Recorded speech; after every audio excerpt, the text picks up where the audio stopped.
আজ 10 দিন থেকে ছেলে মেয়ে কিছু খেতে পায়নি, পানি খেয়ে আছে দাদা। আপনারা তো গরু না কিনেন দাদা, আমার কি করে চলবে বলেন? এই লোক, বোকেন না তো। আপনার কাছে গরু কিনে আমাকে জেল খেতে হবে নাকি, না মার খেতে হবে? মগের মুলুক পেয়েছেন? আপনার গরু আমাকে কিনতে হবে?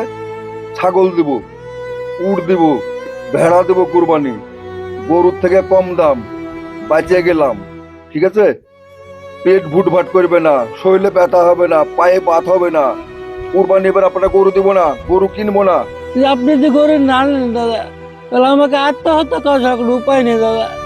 দাদা, আমার দিকে একটু কৃপা করেন দাদা। এই লোক, ছাড়েন পা।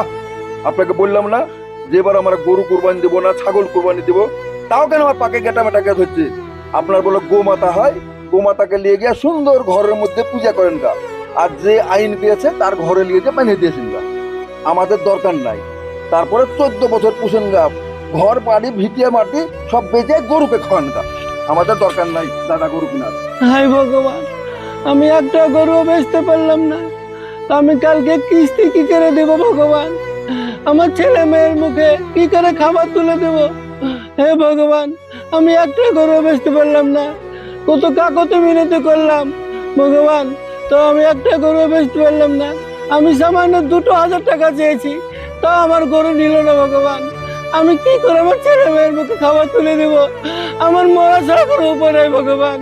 আমি বিষ খেয়ে আত্মহত্যা করবো ভগবান। হে ভগবান, আমার কি করে তুলবো ভগবান? আমার ছেলে মেয়েকে কি খাবো?